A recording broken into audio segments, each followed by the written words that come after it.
Hi viewers, welcome to our channel. Present మనతో పాటు దాము బాలాజీ గారు సీనియర్ జర్నలిస్ట్ ఉన్నారు. వారితో ఒకసారి మాట్లాడుతాం. సార్ నమస్కారం సార్. నమస్తే. సార్, కర్నూలు బస్ ప్రమాదానికి సంబంధించి ఇంకొక రెండు న్యూస్లు వైరల్ అవుతున్నాయి సార్. అదేంటంటే ఒకటి, ఆ, అంతకుముందు బైక్ యాక్సిడెంట్ జరిగింది కదా. సో ఆ శివశంకర్ ఎవరైతే ఉన్నారో బైక్ డ్రైవింగ్ చేసి అతను తాగి ఉన్నాడని చెప్పేసి, అతనే రాంగ్ రూట్ లో వచ్చి బస్సును గుద్దాడని చెప్పేసి అతనికి సంబంధించిన సీసీటీవీ ఫుటేజ్ కూడా ఒకటి వైరల్ అవుతుంది సార్. మరి నిజంగా అతను తాగి ఉండి ఈ ప్రమాదానికి కారణం అయ్యాడా అనేది ఒక చర్చ జరుగుతుంది. ఇంకోటి ఏంటంటే, ఈ బస్సు నడిపింది కూడా డ్రైవర్ కాదు, క్లీనర్ నడిపారు అని చెప్పేసి ఇంకో వార్త కూడా వైరల్ అవుతుంది. మరి రెండు అంశాలు చూసుకుంటే అసలు ఏ విధంగా ప్రమాదం జరిగింది, మరి దీన్ని ఏ విధంగా అర్థం చేసుకుంటారు సార్? ఇప్పుడు అంటే ఈ బస్సు ప్రమాదంలో మొత్తం ఆ బస్సులో 46 మంది ఉన్నారు. 46 మందిలో 4 పిల్లలు, 42 మంది పెద్దవాళ్ళు. 4 పిల్లల్లో 2 పిల్లలు తప్పించుకోగలిగారు, 2 పిల్లలు చనిపోయారు. మొత్తంగా 19 మంది బస్సులో చనిపోయారు ఇప్పటి వరకు. మిగతా వాళ్ళు సేఫ్ అయ్యారు. ఇందులో 2 డ్రైవర్లు ఉన్నారు, శివనారాయణ అండ్ మిర్యాల లక్ష్మయ్య. క్లీనర్ కూడా మిర్యాల అశోక్ అనే ఒక అబ్బాయి క్లీనర్ కూడా ఉన్నట్టుగా చెప్తున్నారు. ఇప్పుడు ఏంటంటే 3 విషయాలు బయటకు వచ్చాయి. ఒకటి, ఈ అసలు ప్రమాదం ఎలా జరిగింది అంటే, బైక్ అయితే బస్ కిందకి వెళ్ళింది. ఇప్పుడు కూడా విజువల్లో మనం చూడొచ్చు, బస్ కిందనే ఆ బైక్ అయితే ఉంది. కాబట్టి బస్ కింద బైక్ వెళ్ళడం వల్ల బైక్ లో ఉండే ట్యాంక్ మూత ఊడిపోవడం, పెట్రోల్ కిందకి రావడం, ఈ లోపల రాపిడికి అది నిప్పు రవ్వలు ఇచ్చాడు. దాంతో పెట్రోల్తో అంటుకున్న తర్వాత బస్సులో లగేజీలో ఒక 400 కొత్త ఎల్లో కలర్ బాక్సుల్లో సెల్ ఫోన్లు ఉన్నాయి. ఈ 400 సెల్ ఫోన్లో లిథియం బ్యాటరీ ఉంది కాబట్టి అది మండుకోవడంతో అది పేలడం, దానివల్ల సివియర్గా బస్సుకి ఇమ్మీడియట్గా సెకండ్స్లో బస్సులో మంటలు వచ్చేయడం అనేది మనకి కనబడుతుంది. సో దీనికి ఇప్పుడు అసలు ప్రమాదం ఎలా జరిగిందనే దగ్గర డ్రైవర్ మిర్యాల లక్ష్మయ్య పోలీసులతో చెప్పినట్టుగా ఒక వార్త లీక్ అవుతుంది. అఫీషియల్గా పోలీసులు చెప్పట్లేదు కానీ లీక్ అవుతున్న ఆ వార్త ప్రకారం ఏంటంటే, అసలు బైక్ని నేను కొట్టలేదు, బైక్ ఆల్రెడీ రోడ్డు మీద పడిందేమో నాకు తెలియదు, అక్కడ వర్షం అది పడుతుంది నాకు కనబడలేదు, నేను వెళ్ళిన తర్వాత నా వెనక కూర్చున్న అశ్విన్ అనే వ్యక్తి మంటలు గమనించి నాకు చెప్పాడు. దాంతో నేను వెళ్ళి శివనారాయణ లేపి మేద్దరం వెళ్ళి దాన్ని ఆర్పడానికి ట్రై చేశాము. ఈ లోపల బ్లాస్ట్ వినపడింది, ఒక పేలుడు, దాంతో మేము భయపడి పారిపోయాం అనేది అతని వెర్షన్గా చెప్తున్నారు. సో ఇంకొక వెర్షన్ ఏమొస్తుందంటే, అసలు ఆ టైంలో డ్రైవర్ కూడా డ్రైవ్ చేయలేదు, క్లీనర్ అశోక్ అనే అబ్బాయి ఉన్నాడు. అబ్బాయి అంటే క్యాబిన్ మెయింటెనెన్స్ చేసే అబ్బాయి, ఆ అబ్బాయి చేశాడు డ్రైవింగ్, అప్పుడు చేస్తున్నాడు. ఎందుకంటే వీళ్ళు ఒక్కొక్కసారి నిద్ర లేకపోతే ఏమన్నా ఇబ్బందిగా ఉన్నప్పుడు కొంతసేపు వాళ్ళకి కూడా ఇస్తూ ఉంటారు. అనఫ్సెల్గా ఇవ్వకూడదు కానీ వాళ్ళ ఇంక విధిలేని పరిస్థితిలో వాళ్ళు సరిగా నిద్ర లేకపోవడం, తోలలేకపోవడం, అక్కడేమో డెడ్ లైన్ ఉంటుంది, అర్లీ మార్నింగ్ వెళ్ళిపోవాలి, లేకపోతే అక్కడ 8 తర్వాత వాళ్ళు సిటీలోకి అలో చేయరు. సో ఈ ప్రాబ్లమ్స్ బస్సులకు ఉంటాయి కాబట్టి ఒక్కోసారి నేను నిద్ర వస్తుందిరా నా వల్ల కాదన్నప్పుడు ఇంకొక డ్రైవర్ని అడుగుతారు, నాకు కూడా నా వల్ల కూడా కాదన్నప్పుడు క్లీనర్ నేను తోలుతున్నా అన్నప్పుడు ఇచ్చేస్తారు. అలాగే ఇస్తున్నారు, అలాగే ఇచ్చారనేది ఒక వెర్షన్. ఇది ఒక వైపు ఉంటే, అసలు ఈ శివశంకర్ ఎవరు అనే దాని మీద మీడియా దృష్టి పెట్టింది. శివశంకర్ అనే అబ్బాయి 22 ఏళ్ళు 23 ఏళ్ళు ఉంటుంది. ఆ అబ్బాయి కర్నూలులో ప్రజానగర్ అనే ఒక ఏరియాలో ఉంటున్నాడు. వాళ్ళమ్మ యశోద మాత్రం, తండ్రి లేడు. సో ఈమెను యశోదతో మీడియా మాట్లాడారు. దాని తర్వాత ఈ శివశంకర్కి సంబంధించిన ఒక ఫుటేజ్ కూడా బయటకు వచ్చింది. ఈ శివశంకర్ ఎవరంటే ఒక పెయింటరు ప్లస్ గ్రానైట్ టైల్స్ ఇళ్లలో వేస్తుంటాడు. సో అబ్బాయికి రెగ్యులర్గా పని దొరకడం, డబ్బులు ఉండడం, కొంత డబ్బులు చేతిలో ఆడుతుండడం వల్ల మంచి బైకులు పిచ్చింది అబ్బాయికి. సో పల్సర్ బైక్తో విన్యాసాలు చేయడం ఇవన్నీ చేస్తుంటాడు అని చెప్తున్నాడు.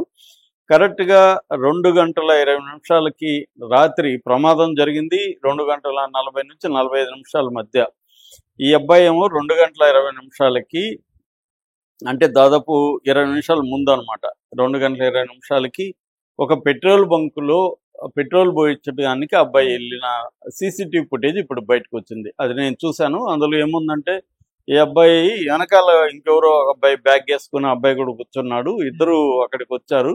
అక్కడ ఎవరు లేరు పెట్రోల్ పోయడానికి, అరుస్తున్నాడు. అది కాసేపు దాని మీద కూర్చొని దాని తర్వాత ముందు వెనకున్న అబ్బాయి దిగాడు.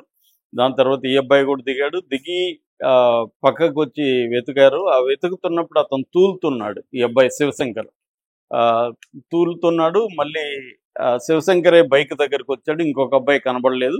శివశంకర్ వచ్చి ఆ బైక్ని ఒక చేత్తో ఇలా తిప్పాడు రౌండ్కి. అంటే అది ఇట్లుంది, మళ్ళీ ఇప్పుడు ఇట్లా వెళ్ళాలి కాబట్టి బైక్ని కూర్చొని మామూలుగా తిప్పకుండా చేత్తో ఇలా తిప్పాడు. స్టాండ్ వేసే ఇలా తిప్పాడు. అంటే అబ్బాయికి కొంత బైక్తో విన్యాసాలు చేసే లక్షణాలు ఉన్నాయని అర్థమవుతుంది. తిప్పినాక బైక్ మీద కూర్చొని దాన్ని చాలా హార్ష్గా ఇలా తిప్పాడు. ఆ తిప్పేది అక్కడే స్కిడ్ అయింది.